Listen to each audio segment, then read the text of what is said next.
We worship you, Lord. Hallelujah. Thank you, Jesus.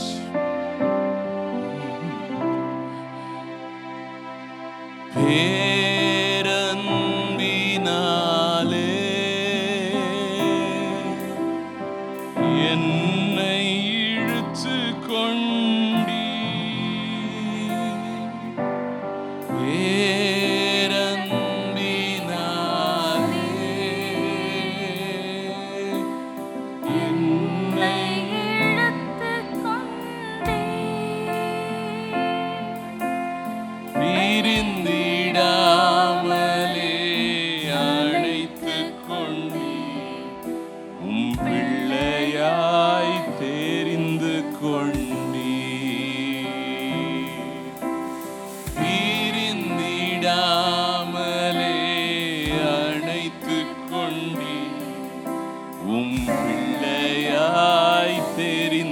கொண்டீ, ஏசப்பா ஸ்தோத்திரம், ஏசப்பா ஸ்தோத்திரம், ஏசப்பா ஸ்தோத்திரம், ஏசப்பா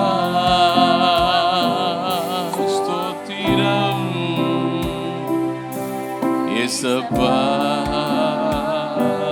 ஸ்தோத்திரம், ஏசப்பா ஸ்தோத்திரம். நன்றி ஆண்டவரே, எல்லாவற்றிற்கும் நன்றி, எல்லாவற்றிற்கும் நன்றி. வசனம் சொல்லுது, எல்லாவற்றிலேயும் ஸ்தோத்திரம் செய்யுங்கள், எல்லாவற்றிலேயும் ஸ்தோத்திரம் செய்யுங்கள். இப்படி செய்வதே உங்களை குறித்த தேவனுடைய சித்தமாக இருக்கிறது. ஹல்லேலூயா. இன்னைக்கு சாயங்காலம் நமக்கு தேவையான காரியம் ஆண்டவர் நம்ம ஸ்தோத்திரம் பண்ணுவது தான். Thank him for everything. Give thanks unto the Lord for everything. எல்லாவற்றிற்கும் நன்றி. உங்களால் நன்றி சொல்ல முடியுதா? எல்லாவற்றிற்காக நன்றி சொல்ல முடியுதா? எல்லாவற்றுக்காக நன்றி சொல்வதுதான் உங்களை குறித்த தேவ சித்தமாய் இருக்கிறது. அப்படி உங்க சத்தத்தை உயர்த்தி இந்த மாலை வேளையில எல்லாவற்றிற்காகவும் நன்றி சொல்லுங்க. கர்த்தருடைய வார்த்தை சொல்ற காரியத்துக்கு ஓ ஹல்லேலூயா, நன்றி நன்றி. Thank you Father, thank you Jesus. Hallelujah, hallelujah. நன்றி ராஜா, நன்றி ராஜா, நன்றி ராஜா, நன்றி ராஜா, நன்றி ராஜா, நன்றி ராஜா. Hallelujah, hallelujah. நடந்ததெல்லாம் நன்மைக்கே, நன்மைக்கே. நன்றி சொல்லி மகிழ்வே இன்றைக்கே. ஆமென். நடந்ததெல்லாம் நன்மைக்கே, நன்மைக்கே. நன்றி சொல்லி மகிழ்வேன் இன்றைக்கே. நன்றி நன்றி, எல்லாம் நன்மைக்கே நன்றி. நன்றி நன்றி, எல்லாம் நன்மைக்கே நன்றி. சொல்லுங்க, நன்றி நன்றி.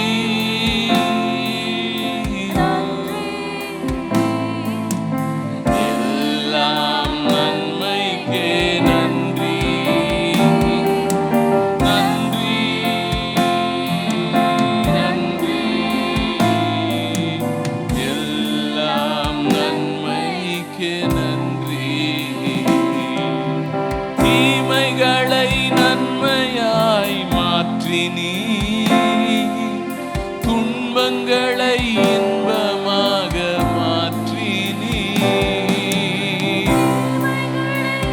Wonderful Jesus.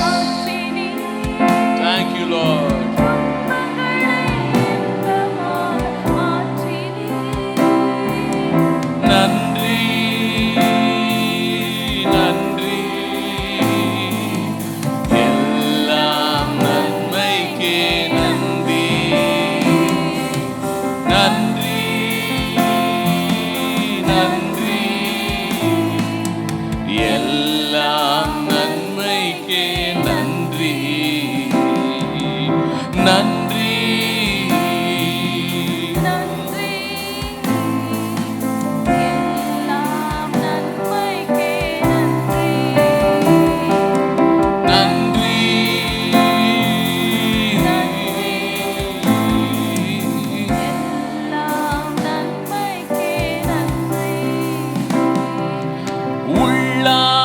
மனிதனை புதிதாக்கி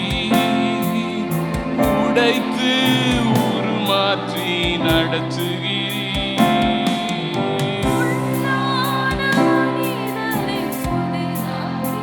புதிதாக்குபவரே, வசனத்தால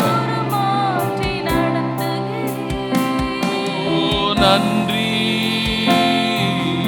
நன்றி,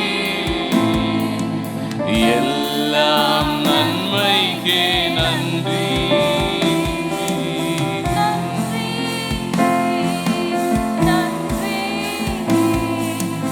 எல்லாமே நன்மைக்கே நன்றி.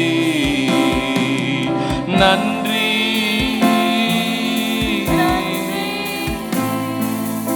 எல்லாம் நன்மைக்கே நன்றி.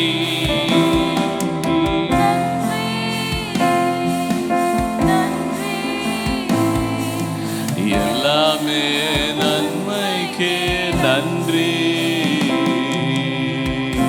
நன்றி ராஜா, நன்றி சொல்லுவோம், நல்லா நன்றி சொல்லுவோம், நன்றி சொல்லுவோம். நன்றி, எல்லாமே நன்மைக்கு தான், எல்லாமே நன்மைக்கு தான். ஹல்லேலூயா ஹல்லேலூயா. நன்றி ராஜா. ஒரு நிமிடங்கள் எடுத்து உள்ளத்துல இருந்து ஆண்டவரை பார்த்து இந்த நேரத்துல எல்லாமே நன்மைக்கு தான், உமக்கு நான் எல்லாவற்றிலையும் நன்றி சொல்றேன். ஒருவேளை உங்க பார்வையில சில சூழ்நிலைகள் கடினமானதாக இருக்கலாம், சில காரியங்கள் கடினமாக தோன்றலாம். ஆனால் எல்லாவற்றிலையும் ஸ்தோத்திரம் செலுத்துங்கள். இப்படி செய்வதே உங்களை குறித்து தேவனுடைய சித்தமாய் இருக்கிறது என்று வேதம் சொல்லுகிறது. ஹல்லேலூயா. நன்றி சொல்லுகிறேன், நன்றி சொல்லுகிறேன். Praise the Lord. கர்த்தருடைய நாம மகிமைப்படுவதாக. இந்த நாளில் கூட கேர்சல் செய்தியை நம்ம தியானிக்க இருக்கிறோம். ஆண்டவர் செய்த அற்புத அடையாளங்களை குறித்து நாம் தியானித்து வருகிறோம். இயேசு கடல் மீது நடந்த சம்பவத்திலிருந்து சில காரியங்களை இந்த நாளில் கூட நாம் கற்றுக்கொள்ள போகிறோம். இயேசு எப்படி வெற்றி வாழ்க்கை வாழ்ந்தாரோ அதே போல நாமும் வெற்றி வாழ்க்கை வாழ தேவன் விரும்புகிறார். அவரை போல வெற்றி வாழ்க்கை வாழ்வதற்கு நாம் என்ன செய்ய வேண்டும் என்பதை தான் இந்த நாளில் நம்ம தியானிக்க போகிறோம். முதலாவது, நாம் இயேசுவை போல வாழ வேண்டும் என்றார், அவரை போல நாம் தண்ணீரின் மேல் நடக்கிற அந்த அனுபவம் நமக்கு வேண்டும் என்றால், சூழ்நிலைகள் மேலே, பிரச்சனைகள் மேலே நாம் நடந்து கடந்து வருகிற அந்த வல்லமையுள்ள வாழ்க்கை நாமும் வாழ வேண்டும் என்றால், நாம் அவர் எப்படிப்பட்டவர் என்பதை நாம் அறிந்து கொள்ள வேண்டும். ஆகையால் முதலாவது இந்த சம்பவத்திலிருந்து அவர் எப்படிப்பட்டவர் என்ற சில காரியங்களை நாம் தியானிக்க போகிறோம். மத்தேயு 14ஆம் அதிகாரம் 24, 25 மற்றும் 27ஆம் வசனத்தை நாம் வாசிக்க கேட்போம். அதற்குள்ளாக படவு நடுக்கடலிலே சேர்ந்து எதிர்காற்றாய் இருந்தபடியால் அலைகளினால் அலைவுபட்டது. இரவின் 4ஆம் ஜாமத்திலே இயேசு கடலின் மேல் நடந்து அவர்களிடத்திற்கு வந்தார். உடனே இயேசு அவர்களோடே பேசி, திடன் கொள்ளுங்கள், நான் தான், பயப்படாதிருங்கள் என்றார். இந்த சம்பவத்திலிருந்து ஆண்டவராகிய இயேசு கிறிஸ்து எப்படிப்பட்டவர் அப்படின்றத நம்ம பார்க்க போகிறோம். அவர் அன்புள்ள தேவன் என்பதை இந்த இடத்துல நம்ம புரிந்து கொள்ள போகிறோம். சீஷர்கள் படகில் ஏறி அக்கறைக்கு போகும்படியாக அனுப்பிவிட்டு ஆண்டவராகிய இயேசு தனிமையாக பிதாவோடு ஜெபிக்கிற அந்த நேரத்துக்குள் அவர் கடந்து சென்றார். அப்படியாக சீஷர்கள் பயணப்பட்டு போய்கொண்டு இருக்கும் பொழுது பெரும் காற்று உண்டாயிற்று. அலைகள் கடல்ல எழும்பிற்று. அந்த அலைகள் மூலமாக அந்த படகு தத்தளிக்க துவங்கியது. ஸோ இதை ஆண்டவராகிய இயேசு கிறிஸ்து பார்த்தபடியினால், அதை அறிந்தபடியினால், இப்படியாக கஷ்டப்படுகிற சீஷர்களை கண்ட பொழுது அவர் விரைந்து ஓடி வந்து அவர்களுக்கு உதவி செய்ய வேண்டும் என்று அவருடைய இருதயம் துடிதுடித்தது. நம்முடைய வாழ்க்கையில் கூட சில நேரங்களில் ஆண்டவர் நம்மளை சொல்லியிருப்பார், ஆண்டவர் வழிகாட்டி இருப்பார், ஆண்டவர் நம்ம கூட இருந்து நம்மளை நடத்துகிறத நம்ம அறிந்திருப்போம். ஆனால் தேவனுடைய வார்த்தையின்படி நம்முடைய பயணத்தை நாம் மேற்கொள்ளும் பொழுது சில நேரங்களில் கடல் கொந்தளிக்கிறது போல சூழ்நிலைகள் உண்டாகலாம், பிரச்சனைகள் வரலாம், எதிர்ப்புகள் வரலாம். நம்ம சோர்ந்து போயிடக்கூடாது. ஆண்டவர் தானே எங்களை அனுப்பினார், ஆண்டவர் தானே சொன்னார், ஆண்டவர் தானே செய்ய சொன்னார் அப்படின்னு சொல்லிட்டு நாம் சிந்திப்பதை விட்டு ஆண்டவர் சொல்லியிருக்கிறார், நிச்சயமாக அந்த சூழ்நிலை என்னை மேற்கொள்ளாது என்கின்ற நிச்சயத்தோடு நாம் நம்முடைய பயணத்தை மேற்கொள்ள வேண்டும். நாம் முன்னேறி செல்வதை ஒருபோதும் விட்டுவிடவே கூடாது. ஏன் என்று சொல்லி நாம் பார்க்கும் பொழுது நமக்கு உதவி செய்யும்படியாக இயேசு காத்திருக்கிறவராய் இருக்கிறார். இப்படிப்பட்ட சூழ்நிலைகள், அலைகள் கொந்தளிக்கிறது போல சூழ்நிலைகள் நம்முடைய வாழ்க்கையில் வரும்போது தான் அவருடைய அன்பை அவர் வெளிப்படுத்துகிறதை நாம் உணர முடிகிறது. இந்த சம்பவத்தில் நம்ம பார்க்கும்போது இந்த சீஷர்கள் அந்த படகை கட்டுப்படுத்துவதற்கு அவர்கள் கடினமாய் பிரயாசப்பட்டு கொண்டு இருக்கிறார்கள். அது அவர்கள் பலனுக்கு மிஞ்சினதாக இருக்கிறது. அவர்களால் அதை கையாள முடியாத ஒரு சூழ்நிலையாக இருக்கிறது. அந்த சூழ்நிலையில் தான் இயேசு கிறிஸ்து அவர்களுக்கு உதவி செய்யும்படியாக அவர் ஓடோடி வருகிறதை நாம் பார்க்கிறோம். அப்போ இந்த இடத்துல நம்ம பார்க்கும் பொழுது அவர் கடல் மீது நடந்து வந்தார் என்று சொல்லி நம்ம பார்க்குறோம். அவர் கடல் மீது நடப்பதற்கு காரணம் என்ன என்பதை நாம் கொஞ்சம் சிந்திக்க போகிறோம். கடல் மேலே நடந்து எனக்கு இவ்வளோ பெரிய வல்லமை இருக்குது, நான் எவ்வளோ பெரிய தேவன் அப்படின்றத அவர் சீஷர்களுக்கு வெளிப்படுத்தணும்னு நினச்சா நீங்கள் நினைக்கிறீங்களா? நிச்சயமாக இல்லை. ஏனென்றால் அவர் பெரிய காரியங்களை செய்கிறவர், அவரால் அற்புதங்களை செய்ய முடியும். அதை அவர் அனுதினமும் அவருடைய சீஷர்களுடைய வாழ்க்கையில் அதை அவர் வெளிப்படுத்தி கொண்டு தான் இருக்கிறார். அதை சீஷர்கள் தங்களுடைய வாழ்க்கையில் தேவனுடைய வல்லமையை கண்டு கொண்டு தான் இருக்கிறார்கள். இப்போ இந்த இடத்துல நம்ம பார்க்கும் பொழுது அங்கே இயேசுவுடைய இருதயம், இவர்கள் கஷ்டப்படுறாங்களே, இவங்களுக்கு உதவி தேவையாக இருக்கிறதே, நான் அவங்க பக்கத்தில் இப்போ இல்லையே என்று சொல்லி அவர் உடனடியாக அவர்களுக்கு உதவி செய்யும்படியாக அந்த மலையில் இருந்து அவர் இறங்கி சீக்கிரமாய் அவர்களை சென்றடைய வேண்டும் என்பதற்காக அவர் கடல் மேலே நடந்து வந்து விடுகிறார். அந்த அன்பு தான் அவர் என்ன பண்ணுச்சு, இவர்களுக்கு உதவி செய்ய வேண்டும் என்கின்ற அந்த இருதயத்தில் இருந்த அந்த துடிதுடிப்பு தான் கடல் மேல் அவரை நடக்க வைத்தது. உதாரணத்துக்கு நம்முடைய பிள்ளைகள் சிறு வயதாக இருக்கும்போது நம்ம யோசித்து பார்க்கலாம். ஒருவேளை அவங்க கீழே விழுகிறது போல ஒரு சூழ்நிலை நம்முடைய கண்களுக்கு முன்பாக இருக்கும் பொழுது, இல்லை ஒரு குழி இருக்குது அதில் அவங்க விழுந்து போகிறாங்க அப்படின்னு நமக்கு தெரிந்த பொழுது நாம் என்ன செய்வோம்? நாம் என்ன வேலை செய்து கொண்டு இருந்தாலும் அதை அப்படியே விட்டுட்டு, கையில் பொருட்கள் இருந்தால் அதை கீழே போட்டுட்டு இந்த பிள்ளையை காப்பாற்றும்படியாக நாம் ஓடுவோம் அல்லவா? அந்த ஓடும்போது காலில் செருப்பு இருக்கா, அதை போடணுமா அப்படின்லாம் நம்ம யோசிப்பது கிடையாது. போகிற பாதையில் கல் இருக்கா, முள் இருக்கா, தடை இருக்கா, மேடு இருக்கா, அதெல்லாம் நம்ம பார்க்குறது கிடையாது. நம்முடைய அன்பின் நிமித்தமாக நாம் என்ன செய்கிறோம்? விரைந்து ஓடி எப்படியாவது அந்த சிறு பிள்ளை அந்த ஆபத்துக்குள்ளே சிக்கி விடாதபடிக்கு, அந்த குழிக்குள்ளே விழுந்து விடாதபடிக்கு, இல்லை ஒரு வாகனம் வந்து இடித்து விடாதபடிக்கு நாம் விரைந்து ஓடி அந்த சிறு பிள்ளையை நம்ம காப்பாற்ற நினைக்கிறோம். அதற்காக நம்ம செயல்படுகிறோம். அதே காரியம்தான் அந்த நாளில் அந்த இடத்துல நடந்தது. அவர்களை காப்பாற்றும்படியாக, அவர்களுக்கு உதவி செய்யும்படியாக இயேசு அவர் தன்னை மறந்து, அவர் துடிதுடித்து, அவர் ஓடோடி வந்து அன்பின் நிமித்தமாக அவர்களண்டை ஓடி வருகிறார், கடல் மேலே நடந்து வருகிறார். அப்போ அந்த இடத்துல பார்க்குறோம், அவருடைய அன்பு வெளிப்படுகிறது. தான் யார், எவ்வளவு வல்லமை உள்ளவர் என்று வெளிப்படுத்துவதற்காக இயேசு கடல் மேல் நடக்கவில்லை. இவர்களை எப்படியாகிலும் காப்பாற்ற வேண்டும், இவர்களுக்கு உதவி செய்ய வேண்டும் என்பதற்காக இயேசு ஓடோடி வந்ததை நாம் பார்க்கிறோம். எப்படி நம்ம பாதையில் என்ன இருக்குன்னு பார்க்காம நம்ம ஓடுறோமோ, அதே போல் இயேசு கடல் மேலே நடக்கிறது குறித்து அவர் யோசிக்கவே இல்லை. எப்படி நான் சீக்கிரமாக அவர்களிடத்தில் நான் போவது, அதை தான் அவர் சிந்தித்து கடல் மீது நடந்து வந்து விட்டார். தேவனுடைய அன்பு அவ்வளவு பெரிய அன்பாய் இருக்கிறது. அவர் எதையும் யோசிக்கிறதில்ல. எப்படியாவது உங்களுக்கு நேரத்தோடு நான் உதவி செய்ய வேண்டும் என்பதுதான் அவருடைய இருதயத்தில் இருக்கிற துடிதுடிப்பாய் இருக்கிறது. ஆகையால் இதை நாம் புரிந்து கொள்ளும் பொழுது தேவனுடைய அன்பு எப்படிப்பட்ட அன்பு, அந்த இரவு நேரம் என்று பாராமல் யாரும் உதவி செய்ய முடியாத அந்த நேரத்தில், யாரும் உதவி செய்கிறதுக்கு அங்கே பக்கத்தில் இல்லாத அந்த நேரத்தில் அவர்களுக்கு உதவி செய்யும்படியாக இயேசு அந்த இடத்துல இறங்கி ஓடி வந்தார். இன்னைக்கு அதே போல் அவருடைய பிள்ளைகளாய் நம்ம ஏற்றுக்கொண்டு இருக்கிறார். அவருடைய பிள்ளைகளாக நம்ம இருக்கிறோம். அதே அன்போடு, அதே உதவும் கரத்தோடு தேவன் நமக்கு உதவி செய்யும்படியாக அவர் ஓடி வருகிறவராய் இருக்கிறார். சில காலங்கள் நம்ம அந்த படகு தத்தளிக்கிறது போல நம்ம தத்தளித்து கொண்டு இருக்கலாம். ஆனால் நிச்சயமாக நீங்கள் அறிந்து கொள்ள வேண்டிய காரியம், என் தேவன் இந்த சூழ்நிலையில் என்னை இப்படியே விட்டுவிட மாட்டார். அவர் எனக்கு உதவி செய்யும்படியாக என்னண்டை அவர் ஓடி வருகிற தேவனாய் இருக்கிறார். அவர் அன்புள்ள தகப்பனாய் இருக்கிறார். அவருடைய அன்புக்கு ஈடு இணை கிடையவே கிடையாது.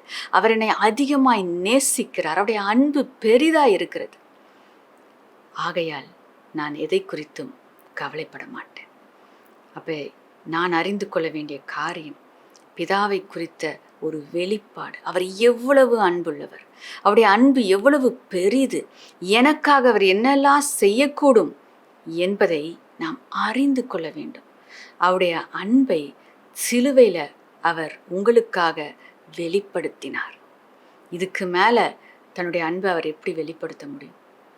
ஆகையால் தேவனுடைய அன்பு எவ்வளவு பெரிது என்பதை நம்முடைய இருதயத்தில் ஆழமாய் நாம் பதித்து வைத்து கொள்ளும் பொழுது எந்த சூழ்நிலையை கொண்டும் நம்ம பயப்பட மாட்டோம்.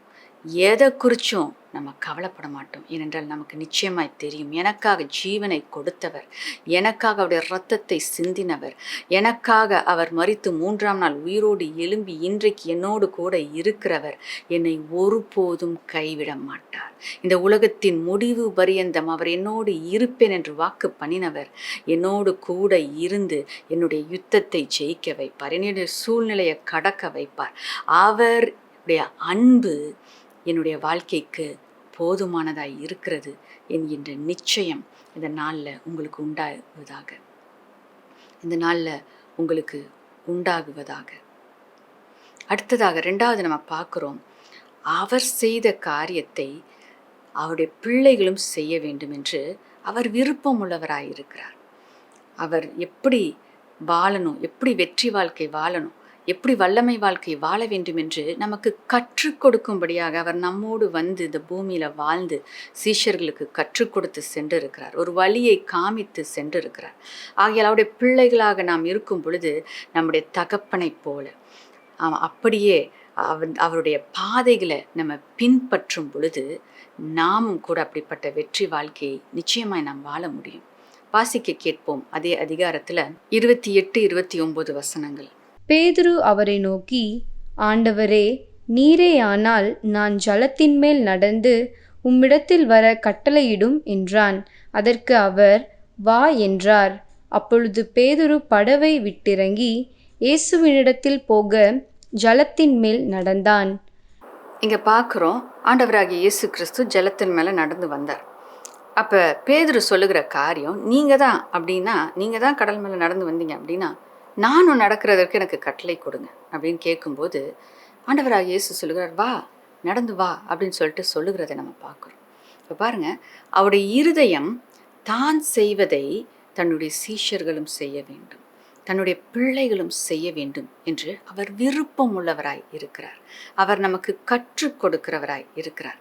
ஆகையால் அந்த இடத்துல இயேசு தண்ணீர் மேல் நடந்தது மாத்திரமல்ல, சூழ்நிலைகளின் மேலே அவர் நடந்து வந்து வெற்றி வாழ்க்கை வாழ்ந்தது மாத்திரமல்ல, தன்னை சார்ந்தவர்கள், தன்னை நம்புகிறவர்களும் அப்படிப்பட்ட வெற்றி வாழ்க்கை வாழ வேண்டும் என்று அவர் விரும்புகிற தேவனாயிருக்கிறார். உன்னால் முடியும், நீ செய் என்று சொல்லி அவர் நமக்கு உற்சாகமான வார்த்தைகளை பேசுகிறவராய் இருக்கிறார், வாக்குத்தத்தங்களை கொடுக்கிறவராய் இருக்கிறார். உன்னை கொண்டு நான் இவ்வளோ பெரிய காரியத்தை செய்ய போகிறேன் அப்படின்னு சொல்லிட்டு அவர் நம்மீது நம்பிக்கை கொண்டு பெரிய வாக்குத்தத்தங்களை நமக்கு கொடுத்திருக்கிற தேவனாக இருக்கிறார். நம்ம நினைக்கிறோம், என்னால் எப்படி செய்ய முடியும்? அவர் நம்மை பலப்படுத்துவார். ஏனென்றால் அவரால் செய்ய முடியும்னா அவர் நமக்குள் வாசமாய் இருக்கிறபடியினால் அதே வல்லமை நம்முடைய வாழ்க்கையில் நிச்சயமாய் வெளிப்படும். அவரை நம்ம விசுவாசிக்கணும். கிறிஸ்து எனக்குள் இருக்கிறார், நான் அவருடைய பிள்ளையாய் இருக்கிறேன், அவருடைய மரபணுக்கள் எனக்குள்ளும் இருக்கிறது, அவருக்குள்ள இருக்கிற வல்லமை எனக்குள்ளும் இருக்கிறது, அவருக்குள்ள இருக்கிற ஜீவன் எனக்குள்ளும் இருக்கிறது. அவர் செய்வார் என்றால் நிச்சயமாய் நானும் செய்ய முடியும் என்கின்ற நிச்சயம், மன உறுதி, நம்பிக்கை நமக்கு இருக்கும் பொழுது பேதுருவைப் போல நாமும் தண்ணீரின் மேல் நடக்கிற அனுபவத்தை பெற்றுக்கொள்ள முடியும். அசாதாரணமான கிரியையை நாமும் செய்ய முடியும். இயேசு செய்கிறதை பார்த்து நாமும் அப்படியே செய்வோம் என்றால் நிச்சயமாய் அதை செய்வதற்கான பலனை தேவன் நமக்கு கொடுக்கிறவராய் இருக்கிறார். அது மட்டுமல்ல, தேவனுடைய வசனம் சொல்லுகிறது, யோவான் 14:12 வாசிக்க கேட்போம். மெய்யாகவே மெய்யாகவே நான் உங்களுக்கு சொல்லுகிறேன், நான் என் பிதாவினிடத்திற்கு போகிறபடியினால் என்னை விசுவாசிக்கிறவன் நான் செய்கிற கிரியைகளை தானும் செய்வான், இவைகளை பார்க்கிலும் பெரிய கிரியைகளையும் செய்வான். ஆமென். இந்த இடத்துல நம்ம பார்க்குறோம், தான் செய்கிற கிரியைகளையும் செய்வான், அதை பார்க்கிலும் பெரிய காரியங்களையும் செய்வான் என்று சொல்லி இயேசு நமக்கு வாக்கு கொடுத்திருக்கிறதை நாம் பார்க்கிறோம். அப்போ அவர் செஞ்சதை நாமும் செய்ய முடியும். அவர் அசுத்தாவிகளை துரத்தினார்னா உங்களாலையும் அசுத்தாவிகளை துரத்த முடியும். பிணியாளிகளை சுகப்படுத்தினார் என்றால் உங்களாலையும் பிணியாளிகளை சுகப்படுத்த முடியும். அது மட்டுமல்ல, அவர் செய்யாத பெரிய காரியங்களையும் நீங்கள் செய்ய முடியும் என்று சொல்லி அவர் நமக்கு வாக்கு கொடுத்து சென்றிருக்கிறார். நான் செஞ்சதை பார்க்கிலும் என் பிள்ளைகளாகி நீங்கள் இன்னும் பெரிய காரியங்களை செய்வீர்கள், என்னை விசுவாசித்து செயல்படுங்கள் என்று இயேசு சொல்லி சென்றதை நாம் பார்க்கிறோம். ஆகையால் அவர் செய்ததை மாத்திரம் நம்ம செய்யறதில்ல, அதை பார்க்கிலும் பெரிய காரியங்களை செய்ய வேண்டும் என்று அவர் விரும்புகிறார். என்னுடைய பிள்ளைங்க நான் செஞ்சதை பார்க்கிலும் இன்னும் அதிகமாக செய்யணும், இன்னும் அநேக பேரை கிறிஸ்துவுக்குள்ள நடத்தணும், இன்னும் அநேக பேர் இவர்கள் மூலமாக ரட்சிக்கப்பட வேண்டும், இன்னும் அநேகருக்கு இவர்கள் ஆசீர்வாதமாய் மாற வேண்டும். பூமியின் எல்லைகள் எங்கும் இவர்கள் கடந்து சென்று என்னை குறித்து பறைசாற்ற வேண்டும், ஜனங்களை ரட்சிப்புக்குள்ள நடத்த வேண்டும், அற்புத அடையாளங்கள் இவர்கள் மூலமாக நடக்க வேண்டும் என்று அவர் விரும்புகிற தேவனாக இருக்கிறார். ஆகையால் இந்த வெளிப்பாடு நமக்கு அவசியம். இயேசு செய்ததை நானும் செய்வேன், இன்னும் அதிக காரியங்களை செய்ய, இன்னும் வல்லமையான காரியங்களை செய்ய இயேசு என்னை தெரிந்து கொண்டிருக்கிறார், அவருடைய பிள்ளையாக அவர் என்னை ஏற்றுக்கொண்டிருக்கிறார் என்கின்ற அந்த அனுபவம், அந்த நிச்சயம், அந்த வெளிப்பாடு நமக்கு இருக்கும் என்றால் அவரை போல வெற்றி வாழ்க்கை நாம் நிச்சயமாய் வாழ முடியும். அது மட்டுமல்ல, யோவான் 14:13-14 நாம் வாசிக்க கேட்கலாம். நீங்கள் என் நாமத்தினாலே எதை கேட்பீர்களோ குமாரனில் பிதா மகிமைப்படும்படியாக அதை செய்வேன். என் நாமத்தினாலே நீங்கள் எதை கேட்டாலும் அதை நான் செய்வேன்.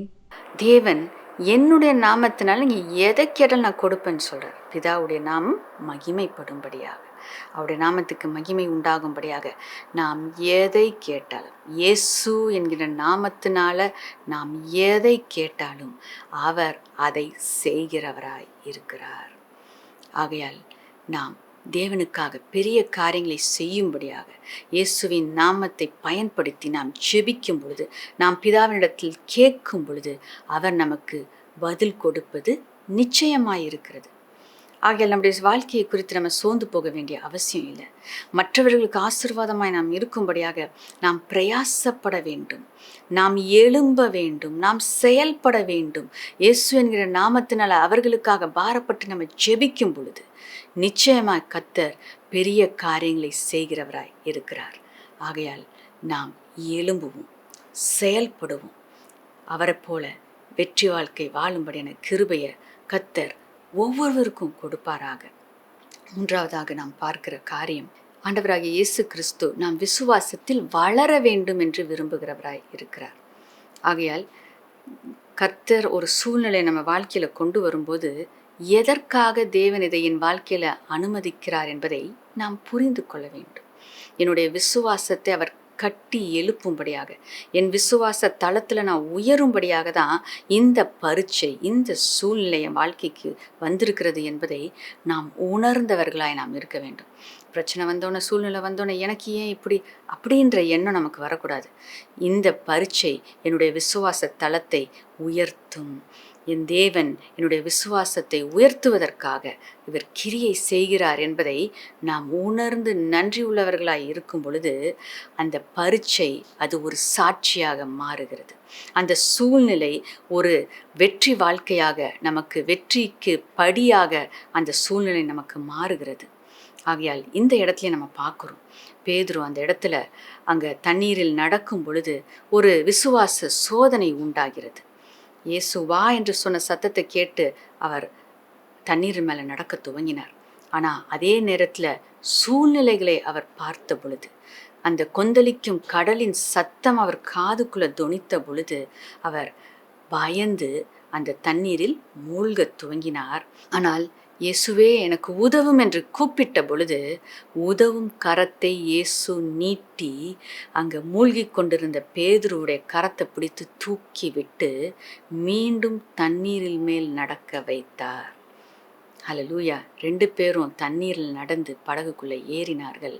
அந்த கடல் கொந்தளிப்பு அமைதலாயிற்று.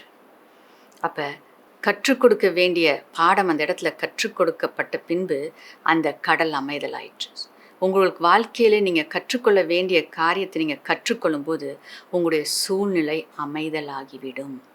அந்த இடத்துல இயேசு எதை பேதுருக்கு கற்றுக் கொடுக்க விரும்பினார்? அற்ப விசுவாசியே ஏன் சந்தேகப்பட்டாய் அப்படின்னா என்ன அர்த்தம்? அந்த இடத்துல ஏன் உன் விசுவாசத்தில் நீ தளர்ந்து போன? ஏன் நீ முதல்ல ஆரம்பத்தில் நீ விசுவாசியே, ஏன் போக போக விசுவாசம் தளர்ந்து போச்சு? விசுவாசத்தில் சோர்ந்து போகாத, விசுவாசத்தில் நிலைச்சு நில். தொடர்ந்து உன்னால் தண்ணீரில் மேல் நடக்க முடியும். ஹல்லேலூயா. ஆகையால் நாம் விசுவாசத்தில் தளர்ந்து போகும்போது தேவன் நமக்கு உதவும் கரத்தை நீட்டுகிறவராய் இருக்கிறார். விசுவாசத்தில் தளர்ந்து போகாமல் தொடர்ந்து முன்னேறி செல்லுகிற கிருபையை கர்த்தர் நமக்கு கொடுப்பாராக. நாம் விசுவாசத்தில் வளரும்படியாக கர்த்தர் விரும்புகிறவராய் இருக்கிறார். நாம் கடந்து வருகிற வாழ்க்கையின் பாதைகளை கடந்து போகும் பொழுது நாம் விசுவாசத்தில் ஒவ்வொரு நாளும் பலனடையும்படியாக அவரை நோக்கி பார்த்து அவருடைய வார்த்தையை பற்றி கொண்டு நம்ம விசுவாசத்தில் சோர்ந்து போய் விடாதபடிக்கு விசுவாசத்தை காத்து கொள்ளும் பொழுது நாம் முன்னேறி சென்ற சூழ்நிலைகளை கடந்து ஜெயிக்கிற கிருபையை தேவன் நமக்கு கொடுக்கிறவராய் இருக்கிறார். ஆகையால் தேவன் அவர் அன்புள்ள தகப்பன் என்பதை நாம் அறிந்து கொள்ள வேண்டும். 2வது நாம் பார்த்த காரியம், அவரை போல நாமும் காரியங்களை செய்ய அவர் நம்மை பலப்படுத்த விரும்புகிற கிறிஸ்துவாய் இருக்கிறார். 3வதாக நாம் பார்த்த காரியம், நம்முடைய விசுவாச தளத்தை அவர் உயர்த்தும்படியாக சில சூழ்நிலைகளை நம்முடைய வாழ்க்கையில் அனுமதிக்கிறார். ஆகையால் நாம் பிரச்சனைகள் வரும் பொழுது எதற்காக இந்த சூழ்நிலை என்பதை நாம் அறிந்து கொள்வோம் என்றால், தேவனுடைய அன்பு ஒருபோதும் என்னை விட்டு விடாது என்கிற நிச்சயம் நமக்கு இருக்கும் என்றால், இந்த சூழ்நிலை நான் பெரிய காரியங்களை செய்வதற்காக தேவன் அனுமதித்திருக்கின்றார் என்பதை நாம் அறிந்திருப்போம் என்றால், விசுவாச வாழ்க்கையில் என்னுடைய விசுவாசத்தை பலப்படுத்தும்படியாக இந்த சூழ்நிலை என் வாழ்க்கையில் கடந்து வந்திருக்கிறது என்ற வெளிப்பாடை நாம் பெற்றுக்கொள்வோம் என்றால் நம்ம சோர்ந்து போக மாட்டோம், நாம் ஜெயிக்கிறவர்களாய் இருப்போம். ஆகையால் நாம் வெற்றி வாழ்க்கை வாழ்வதற்கு இந்த வெளிப்பாடுகள் அவசியமாய் இருக்கிறது. இன்னும் பேதுருடைய வாழ்க்கையிலிருந்து நாம் கற்றுக்கொள்ள வேண்டும் என்றால், அவர் தண்ணீரில் மேல் நடப்பதற்கு காரணமாய் இருந்த காரியம், இல்லைனா வெற்றி வாழ்க்கை வாழ்வதற்கு காரணமாய் இருந்த காரியங்கள் என்ன என்று சொல்லி நாம் பார்ப்போம் என்றால், மத்தேயு 14ஆம் அதிகாரம் 28ஆம் வசனத்தில் நம்ம வாசிக்க கேட்போம். பேதுரு அவரை நோக்கி, ஆண்டவரே, நீரேயானால் நான் ஜலத்தின் மேல் நடந்து உம்மிடத்தில் வர கட்டளையிடும் என்றான்.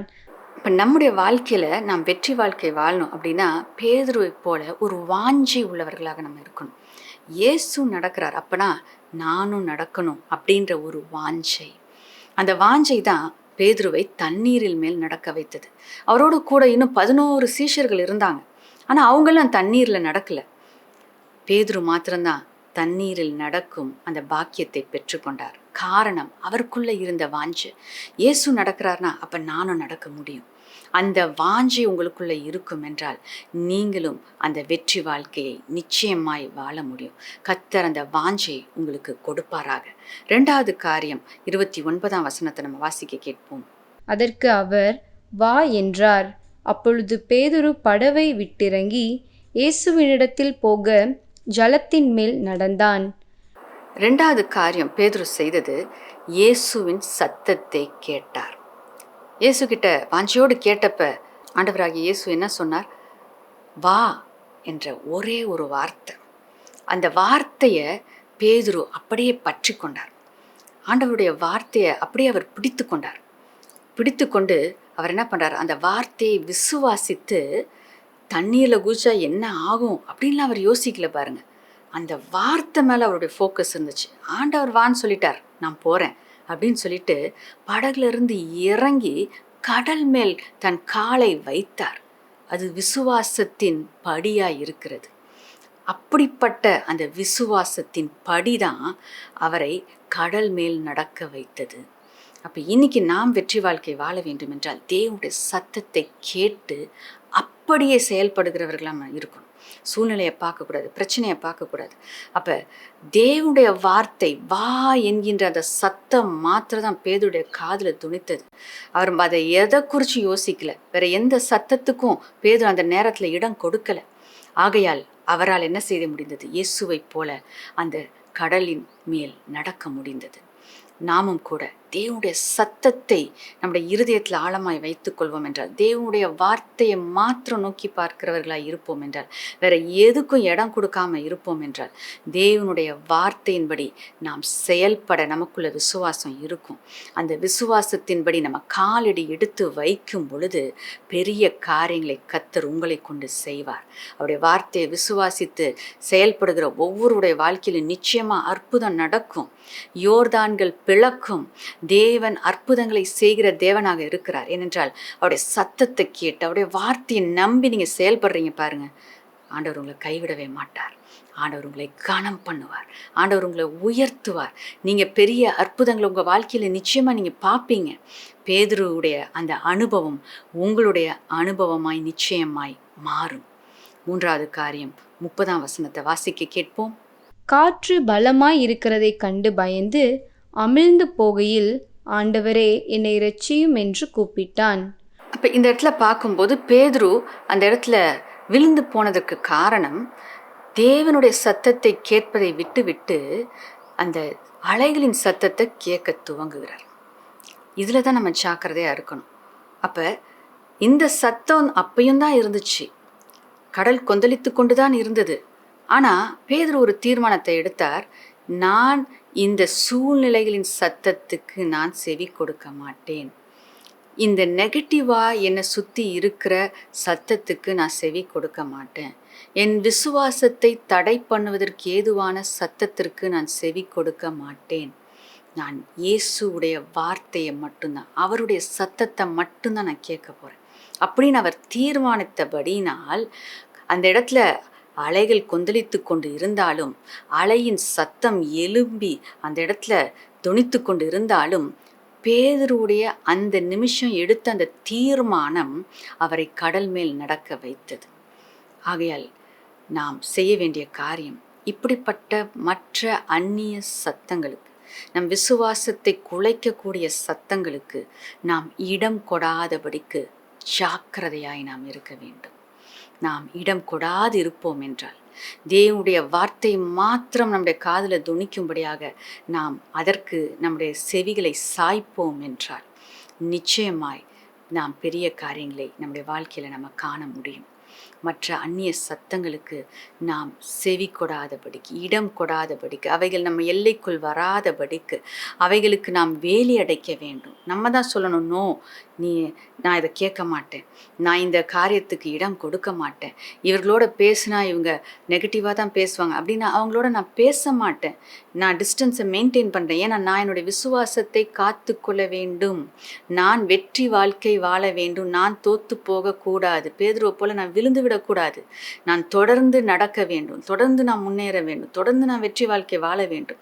நான் இயேசுவை விசுவாசிக்கும் பொழுது எப்படி நான் முன்னேறி செல்கிறேனோ அந்த வெற்றி வாழ்க்கை என் வாழ்க்கையில் தொடர வேண்டும்.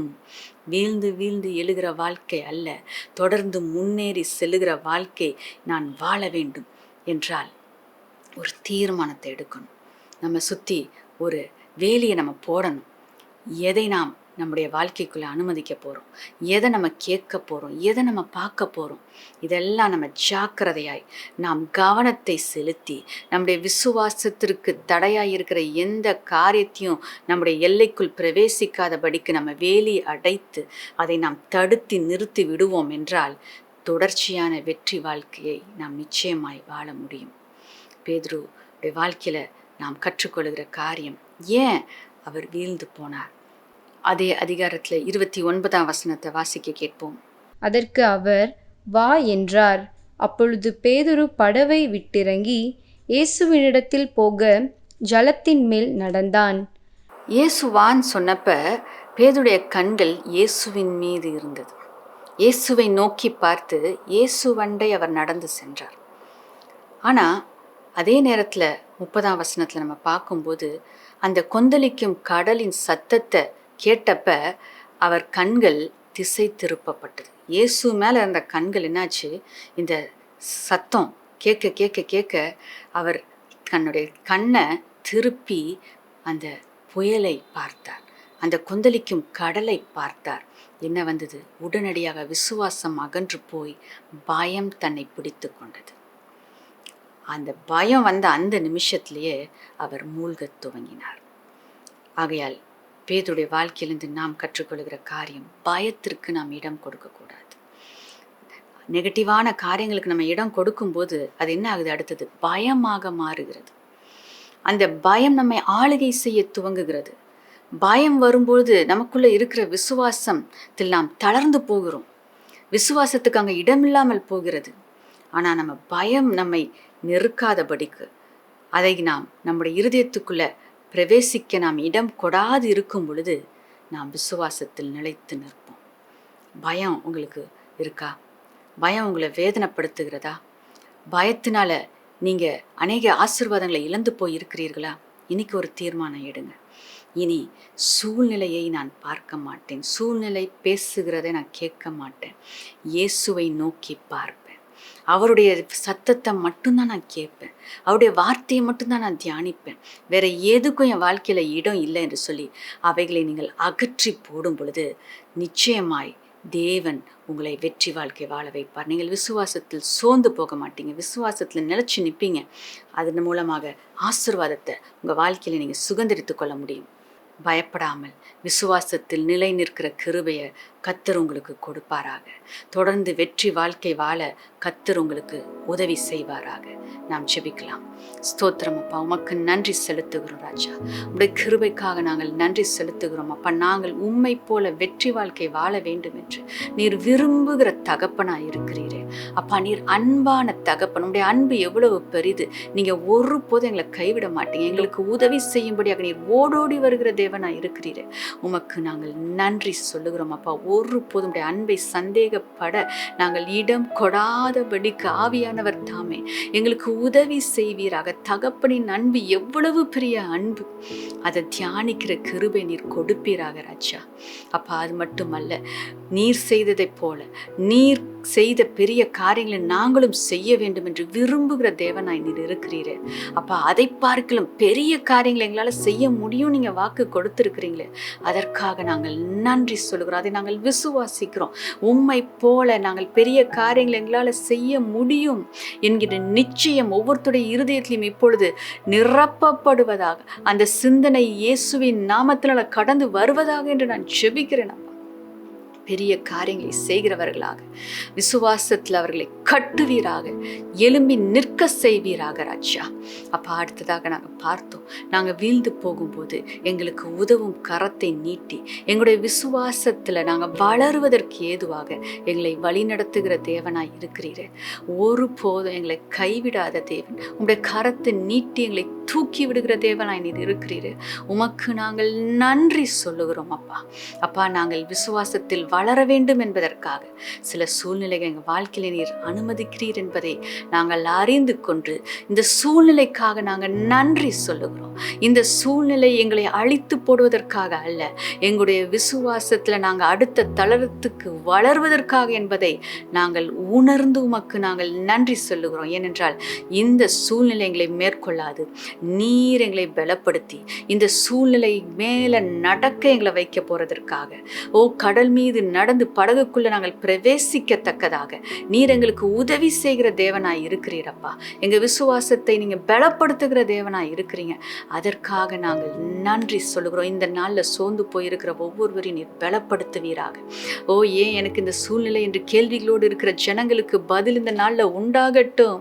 பரிசுத்த ஆவியானவர் இந்த சத்தியங்களை கொண்டு அவர்களை பலப்படுத்துவீராக. அவர்கள் விசுவாசத்தில் ஸ்திரப்படுவார்களாக. இயேசுவின் நாமத்தினால விசுவாசத்தில் நிலை நிற்பார்களாக என்று நாங்கள் ஜெபிக்கிறோம் அப்பா. உம்மை போல வெற்றி வாழ்க்கை வாழ வேண்டும் என்கின்ற வாஞ்சை இந்த நேரத்தில் ஒவ்வொருவருக்கும் நீர் கொடுப்பீராக. உம்முடைய சத்தத்தை கேட்கிற கிருபையை ஒவ்வொருவருக்கும் கொடுப்பீராக. மற்ற அந்நிய சத்தங்களுக்கு இயேசுவின் நாமத்தினால இடம் கொடாது இருப்பார்களாக. கர்த்தாவே, உம்முடைய சத்தத்துக்கு செவி கொடுத்து விசுவாசத்தில் நிலை நின்று ஆசீர்வாதத்தை சுதந்தரித்துக் கொள்ள கிருபை செய்வீராக. இப்பொழுது பயம் என்கின்ற ஆயுதத்தை பிசாசானவன் யாருக்கு விரோதமெல்லாம் பயன்படுத்தி கொண்டு இருக்கிறானோ, இப்பொழுது இயேசுவின் நாமத்தினால் அந்த பயத்தின் கிரியைகளை முற்றிலுமாய் நாங்கள் முறியடித்து போடுகிறோம். இயேசுவின் நாமத்தினால பயமே நீ வெளியே போன்னு நான் கட்டளை கொடுக்கிறேன். விசுவாசம் இயேசுவின் நாமத்தினால் ஒவ்வொரு பிள்ளைகளையும் நிரப்பட்டும். பயத்திலிருந்து விடுதலையாக்கி அப்பா கர்த்தாவே, நீர் கர்த்தாவே இந்த சூழ்நிலைகளிலிருந்து கடந்து வந்து ஆசீர்வாதத்தை சுதந்தரித்துக் கொள்ள, நன்மையை சுதந்தரித்துக் கொள்ள நீர் கிருபை செய்வீராக ராஜா. நீர் செய்கிறதற்காக நாங்கள் நன்றி செலுத்துகிறோம். ஒவ்வொரு பிள்ளைகளையும் நீங்கள் தூக்கி விடுகிறதற்காக நன்றி. படகுலை ஏற்றி அப்பா ஜீவனை காப்பாற்றுகிறதற்காக நாங்கள் நன்றி செலுத்துகிறோம். நன்மையானதை அவர்களுடைய வாழ்க்கையில் நீங்கள் கட்டவிழ்கிறதற்காக நன்றி செலுத்துகிறோம். அவர்கள் விசுவாசத்தில் பலனடைந்து அநேகருக்கு ஆசீர்வாதமாக, சாட்சியாக உங்களுடைய நாமத்தை அறிக்கை செய்கிறவர்களாக இருப்பார்களாக என்று நாங்கள் ஜெபிக்கிறோம் அப்பா. நீர் செய்கிறதற்காக நாங்கள் நன்றி செலுத்துகிறோம். இயேசுவின் நாமத்தில் பிதாவே, ஆமென். நாம் சேர்ந்து சொல்லலாம்.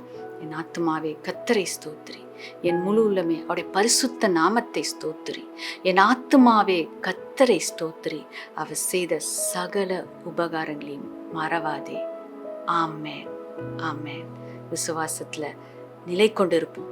கர்த்தர் உங்களை கொண்டு பெரிய காரியங்களை நிச்சயமாய் செய்வார். God bless you.